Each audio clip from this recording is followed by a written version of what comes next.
మహిళలు అభివృద్ధి చెందడంతో పాటు మహిళా సంఘాల ఆర్థిక స్థితిగతులను మార్చేలా సహజ బ్రాండ్ రూపకల్పన చేయడం జరిగిందని రాష్ట్ర సంక్షేమ శాఖ మంత్రులు కుప్పేశ్వర్ అన్నారు. జిల్లా కేంద్రంలోని పొన్నాల గార్డెన్స్ లో జిల్లా గ్రామీణాభివృద్ధి సంస్థ ఆధ్వర్యంలో నిర్వహిస్తున్న సహజ బ్రాండ్ ద్వారా SHG ఉత్పత్తుల మార్కెటింగ్ ప్రారంభోత్సవ కార్యక్రమంలో ఆయన పాల్గొన్నారు. ఈ సందర్భంగా మంత్రి మాట్లాడుతూ జిల్లాలోని వివిధ మహిళా సంఘాల ద్వారా తయారు చేయబడిన వివిధ ఉత్పాదనలకు మార్కెటింగ్ కల్పించాలనే ఉద్దేశంతో గత 6 నెలలుగా కృషి చేసి సహజ బ్రాండ్ ను పైలట్ ప్రాజెక్ట్ ద్వారా జగిత్యాల జిల్లాలో ఏర్పాటు చేసుకోవడం జరిగిందని ఆయన గుర్తు చేశారు. మహిళలకు వస్తూత్పాదన, మార్కెటింగ్ మరియు వివిధ అంశాలపై పూర్తి స్థాయిలో అవగాహన కల్పించి సుశిక్షితులైన మహిళామణులను నైపుణ్యవంతులుగా తయారు చేసేలా రాష్ట్ర ప్రభుత్వం కృషి చేస్తుందని తెలియజేశారు. మన జిల్లాలో 1,60,000 మంది గ్రామ, మండల, జిల్లా స్థాయిలో మహిళా సంఘ మహిళలు ఉన్నారని, వారు వివిధ సంఘాల ద్వారా బ్యాంకుల నుండి రుణాలు తీసుకుని తిరిగి చెల్లించడం వరకు మాత్రమే కాకుండా సంఘాలకు ఆర్థిక ప్రయోజనం కల్పించాలనే ఉద్దేశంతో సహజ బ్రాండ్ కు శ్రీకారం చుట్టడం జరిగిందని పేర్కొన్నారు. గతంలో ST శాఖ ద్వారా గిరి అనే బ్రాండ్ ఉత్పాదనలకు శ్రీకారం చుట్టడం జరిగిందని,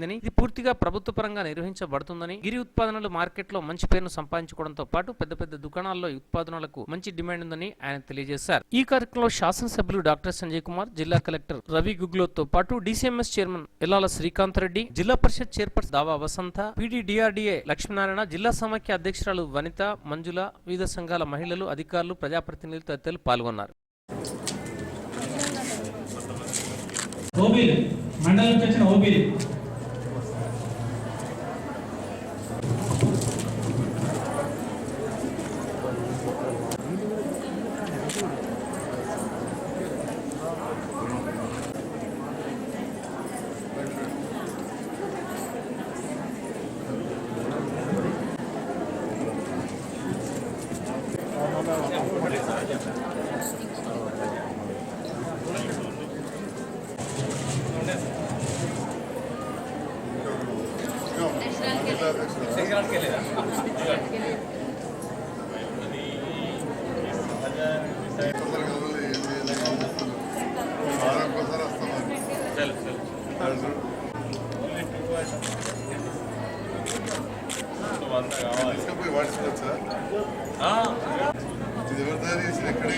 అక్షరాలు ఏవైతే ఉన్నాయో సహజ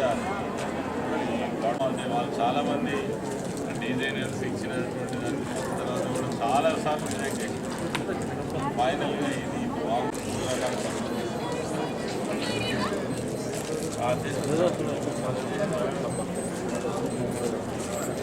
కొనుగోలుదారుగా మన ఆంధ్రప్రదేశ్ మినిస్టర్ గారు వ్యవహరిస్తున్నారు. ముందస్తుగా అరెస్ట్ చేసి పంపిస్తా. Okay, congratulation, all the best. బ్రహ్మాండమైన సక్సెస్ సాధించి రాష్ట్రానికి అప్పచెప్పాలి. మనం ఒక కొత్త ప్రయత్నం చేయబోతా ఉన్నాం. దానికి సంబంధించి ఇంతకుముందే మాట్లాడుతున్నట్టుగా ఒక 6 నెలల నుంచి దీనిపైన మరి అనేక విషయాలను తెలుసుకొని ఏ విధంగా అయితే దీన్ని మనం సక్సెస్ఫుల్గా తీసుకుపోగలుగుతాం అనేటువంటి ఉద్దేశంతో ఈ యొక్క సహజ బ్రాండ్ను మనం మరి ఏర్పాటు చేసుకోవడం జరిగింది. దీని ఉద్దేశం ఒక్కటే,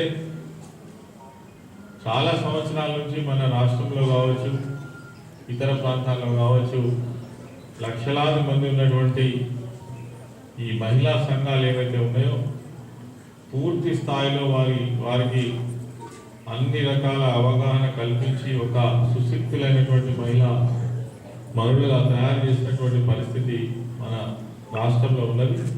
ఒక్క మన జిల్లాలో చూసినట్టయితేనే దాదాపుగా మరి 1,60,000 మంది సభ్యులు ఉన్నారు ఒక జగిత్యాల జిల్లాకు సంబంధించి.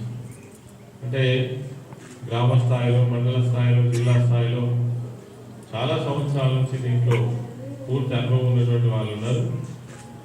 ఇన్ని రోజుల నుంచి జరుగుతున్నటువంటిది ఒకటే, ఏదైతే మనం బ్యాంక్ నుంచి తీసుకుంటున్నటువంటి లింకేజ్ డబ్బులు వాటిని మామూలుగా వాడుకోవడమే తప్ప సంఘాల యొక్క ఆర్థిక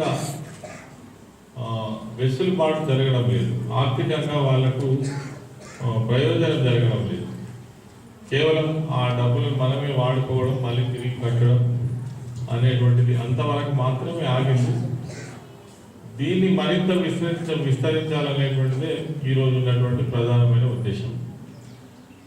అయితే దీనికి స్ఫూర్తి కూడా ఏంటంటే నేను మరి మంత్రి పదవి బాధ్యతలు తీసుకున్న తర్వాత ముందు ఎస్టీ డిపార్ట్మెంట్ కూడా ఒక 6 నెలల పాటు నేనే బాధ్యత వహించిన కాబట్టి గతంలో మరి మన అధికారులు కావచ్చు, తర్వాత దానికి సంబంధించినటువంటి మరి ఎంతోమంది ఆలోచనతో చేసినటువంటి గిరి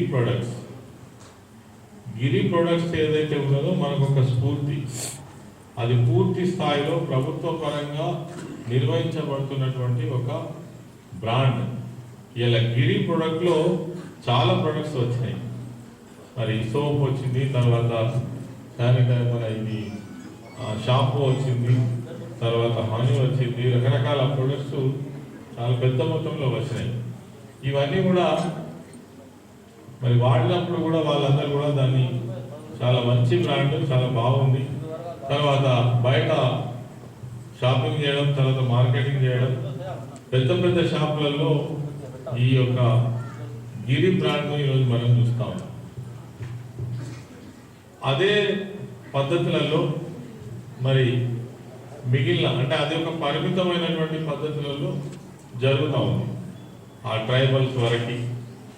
దీన్ని మొత్తంగా మనం ఒక ఈ లక్షలాది మంది ఉన్నటువంటి మహిళా సంఘాల ద్వారా చేసినట్టయితే బాగుంటుంది అనేటువంటి ఒక ఆలోచనతో దీనిపైన దృష్టి సాధించడానికి పోవడానికి అనేక అవకాశాలు లేదు. ఇంకా ఫెయిల్యూర్స్ కనబడే ఫెయిల్యూర్ ఎప్పుడు కనబడుతుందంటే మనమే ఒక ప్రోడక్ట్ తయారు చేసిన నాడు చాలా ఇబ్బందులు ఉంటాయి. ఉదాహరణకు మీకు నేను చెప్పదలుచుకున్నది ఏంటంటే, మీరు ఇప్పుడు బ్యాంకుల ద్వారా ఒక ప్రయత్నం చేద్దామని బ్యాంక్ ద్వారా 20 లక్షలు 50 లక్షలు మీరు తీసుకొని ఒక ఆ ప్రోడక్ట్ చేయడం కోసం ఒక చిన్న పరిశ్రమను ఏర్పాటు చేస్తారు అనుకోండి. చేసిన తర్వాత మీరు చేసినటువంటి ప్రోడక్ట్ చేయడానికి చాలా కష్టం, దానికి ట్రైనింగ్ తీసుకోవాలి, ఒక యూనిట్ స్థాపించాలి, ఆ ప్రొడక్షన్ రావాలి, తర్వాత వచ్చినటువంటి ప్రోడక్ట్ సక్సెస్ఫుల్గా మార్కెట్లోకి పోవాలి. సరే, మరి ఒకవేళ అది సరిగ్గా మనం పబ్లిక్లో తీసుకుపోలేకపోయినాం అనుకో, ఆ బ్రాండ్ సక్సెస్ కాలేదనుకో, ఆ యూనిట్ మొత్తం కూడా కొలాప్స్ అయిపోతుంది. తిరిగి బ్యాంకులో ఎవరు కట్టాలి, ఈ అప్పు ఎవరు తీర్చాలి, తర్వాత అందరూ నారాజ్ అయిపోతారు. అందుకోసమని ఒక చిన్న ఆలోచనతో చేసినటువంటి ప్రయత్నం ఇది. ఏదైతే ఇదివరకే ఉన్నటువంటి గిరి ప్రొడక్ట్స్ చేసేటువంటి సంస్థలు ఏవైతే ఉన్నాయో వాళ్ళతో ఇప్పుడు మనం ఈ ప్రొడక్ట్స్ అన్ని కూడా చేయించడం జరుగుతాం. అవన్నీ కూడా మార్కెట్లో చాలా సక్సెస్ఫుల్గా పోయినటువంటివి. తర్వాత మీరు మార్కెట్లో పోయిన తర్వాత చాలా గొప్పగా సక్సెస్ అయిన తర్వాత ఇది ఇంతకుముందు దీనికి సంబంధించిన లాభ నష్టాలు కూడా మన పీడి గారు చెప్పడం జరిగింది.